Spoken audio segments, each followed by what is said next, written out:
Right, okay, this video is going to be hopefully trying to start you knowing what's going on with the course. So if anything's gone wrong for you, you can go back and watch the videos and relearn it. So there is no excuse for not knowing your stuff. Now as you go through this video, it's going to be about 7 minutes long. There are going to be things you've got to try and do, and you've got to try and do them, pause the video and then try it. Don't be lazy, don't just watch the video half, not doing it properly. Really get involved. Okay, so first of all, your first question is, and you can pause the video here, is what is the definition for aggregate demand? And if you pause the video, you'll have got this. Aggregate demand is the total demand in the economy on UK goods and services. Now, that's your beginning of your definition, but the way to finish the definition is to say aggregate demand consists of, and there's like a little formula at the bottom. Can you pause the video again and see if you remember the formula? Okay, the formula is C plus I plus G plus X minus M. Now just going through these things really quickly. C stands for consumer spending, and that's the first thing we did. Now we know in the UK 60% of spending is consumer spending, so it's really important. The second one, which is what we've done in the next lesson, is investment. This is spending by firms on capital goods. The third thing, which is what this video is going to be about, is government spending.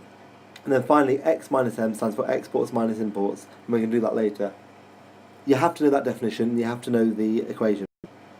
Right, just a quick thing to say is that any factor that makes any of those parts go up or down, anything, so for example, like interest rates that affects consumer spending, that will in turn affect aggregate demand. So if any of these things change, aggregate demand will go up or down. And we know the government want there to be quite a bit of aggregate demand in the economy, so they're always looking at these factors to see, are they going well or are they going badly? Okay, so consumer spending is spending by households on goods and services. Now there are three main factors I said that could increase consumer spending. Pause the video and check whether you remember this or not. Okay, so the three factors are, the first one is a change in interest rates. So we can go through that in more detail in a minute. The second one, as you know, is disposable income. So if disposable income goes up, people have more money, so therefore they're going to spend more. And finally, I put here assets rise in value, but the big asset that we talk about is house prices. Now just to quickly go through these, but interest rates, if you talk about them, you'll talk about people spending money on loans. So if interest rates go up, they won't do as many loans. If interest rates go up, they'll also save more, which will mean, again, consumer spending will go down. And then the biggie is mortgage interest repayments will go up, which means people will have less money, so therefore they won't be able to spend as much. The second one, disposable income, we put this into three bits if you remember. This could be affected by tax. So if income tax goes up, people will have less disposable income. It could also be affected by benefits. So if you might have seen in the news that benefits are going to go down again, there's going to be a lower cap for benefits. And finally, what was the other one? Any ideas? I can't remember. Can I? Yes, I can. If your income goes up. So my income went up by 1% this month, which is very exciting for me, which meant it made me feel like I had more money, so of course I spent it. And then the third thing, assets rise in value. The key word is people will feel more wealthy. So if they feel more wealthy because their house price has gone up in value, they're more likely to spend. So they're more confident of the future. Same again. Now this time investment is spending by firms on capital goods. So you need to remember that definition. And capital goods are things like factories and machinery. So what factors could increase investment? There are three main ones I like to say. Now pause the video again and check if you've got three of them. So here's the first one, corporation tax. Now at the minute, the UK government have been putting corporation tax lower and lower. It used to be 28%, so a firm had to pay 28% of their profits to the government, and it's gone as low as 23% now. Now this means that there's going to be more money for firms to have, and if firms got more money, they're more likely to invest. It doesn't mean they're definitely going to invest, but more likely. Next one. Don't away. Aggregate demand. So if aggregate demand goes up, so if there's more demand in the economy, then firms are more likely to invest. And this makes sense to me.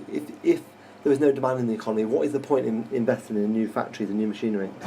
Okay, final one that I've got here is interest rates.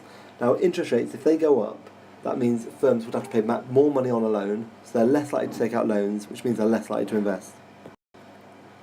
So for this next bit of the video, this is the bit that I wanted to try and teach you in lesson, but obviously I'm not in there today. So what I want you to do is make sure you actually check this, make sure you understand it before you go on to the next bit. So when you talk about government spending, we split it into three areas. So three main areas that the government spend their money on. And this is the first one. The first one is transfer payments. So this is when the government spend money on unemployment benefits. So the more people who are unemployed in the country, the more unemployment benefits the government have to pay. At the minute they're delighted because unemployment is quite low, which means they're not having to pay as much on benefits of that sort. But they also have to pay money on pensions. So that can, in a lot of ways, if you've got a private pension, then it doesn't count for the government. But everyone gets a government pension. Now, it's not that much money, but you think about all the people who are getting old now and they're living for longer. That's actually costing the government a lot of money. Now, what's the next one? I think that's housing benefit. I have no idea why I've got that as it like that. So if people need houses, obviously, because they haven't got a house, it's going to cost them absolute fortune, the government, to give people housing benefit. So did you see that thing in the news a bit ago where they were talking about a bedroom tax? So some people, they weren't happy, were in a house with maybe 3 bedrooms, but they only had 2 kids. So the government are trying to tighten up at the minute on how much money they're spending on household benefits. It's not an easy thing to do. Right, the second part of government spending is called current spending. And this is the best way to say current spending is it's the day-to-day spending that the government have to spend. They'd rather not spend this again day-to-day, but there's nothing they can do about it. Now, what sort of things do you think the government might be spending on day-to-day? You can pause the video there for a second and maybe have a think about it, or you can listen to me, it's your choice. Right, first of all, they've got to pay for my wages. So that is a day-to-day expense for the government that they've got to constantly keep on spending. Not just for me, they've also got to pay wages, obviously, for all the other things like healthcare. Now, in healthcare as well, they've got to pay for all the bandages. They're going to need to pay for all the drugs. There's going to be lots and lots of expensive things the government have to keep on spending on. And then what's this last one? Oh yeah, like in schools, they need to spend money on, have budgets for the pencils and for the pens and for the books. So this is sort of day-to-day spending that the government have to do. And this can amount to a lot of money. Now, what the government are obviously trying to do again is cut this. So, for example, with teaching, they tried to freeze the pay, but then they made it only a 1% pay rise. This is obviously going to cause complaints, so they start having problems with things like people going on strike. With budgets, so my department budget has gone down quite a lot, so I don't have as much money for pens and for books and things like that. And I think the same sort of thing could be going on in the NHS. Like I'm sure you've read in the news about there not being enough beds in NHS hospitals, and there not being the right sort of drugs available for the people. This is simply because the government haven't got enough money to spend on their current spending. And then the final one is called capital spending. Now this is a bit more exciting spending, where they spend money on public sector investment projects. So this could be like that big train they're going to be putting up. What's it called? I've forgotten what the train's called. You know what I mean? The H2, the one which is going from London to Manchester, that train. Now this is going to cost a lot of money for the government to do. But they think if they invest in the future like that, then the UK might be richer. Now this is a picture of my old school in London. Now before I got there in London, it was the most disgusting school you've ever seen, honestly. It was the scariest place I've ever been. But now, look at this. This is a delight. Look how lovely this school is. This costs about 40 odd million to build. So that's capital spending, when the government spend all this money on, they have like a 3G football pitch. This is the view from the staff balcony. Like honestly, we loved it.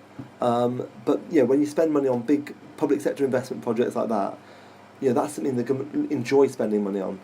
Now the problem is, at the minute, this school just about got in just before the government stopped spending money on schools, because they suddenly realised every time you build a school like this, it costs so much money. Can you keep on building them? And they couldn't. Okay, here's a task for you. Can you look at the following things? Pause the video. Look at the following things and decide if you think they are capital spending, current spending, or transfer payments. If you can't remember those things, go back in the video and check what they are. But pause the video now and check. Okay, I'm not going to be completely right with some of these. Some of them are a bit controversial, but see what you think. So, I'm going to get my fancy pen out. Look at this. No, I'm not. It's not worth it.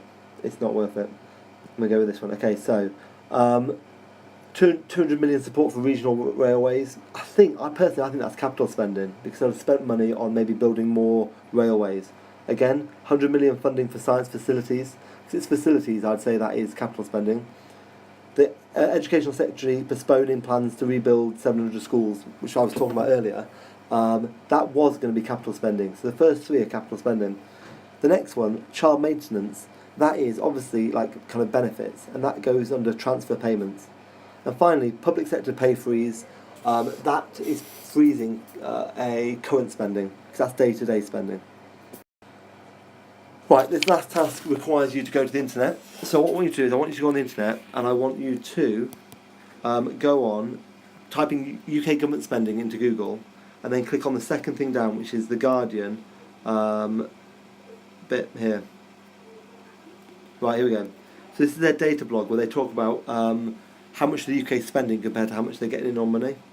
And this is for 2014. I'd like you to look at this and decide what you'd cut in the UK to try and make our budget more balanced. Because as you can see, the government are only getting 648 billion in money in, but they're spending 732 billion. So we're getting into more and more debt. Don't listen to them where they talk about they're reducing their deficit. They're not really. They're still in a lot of problems. For example, you might say to us, I think we should get rid of, don't go away.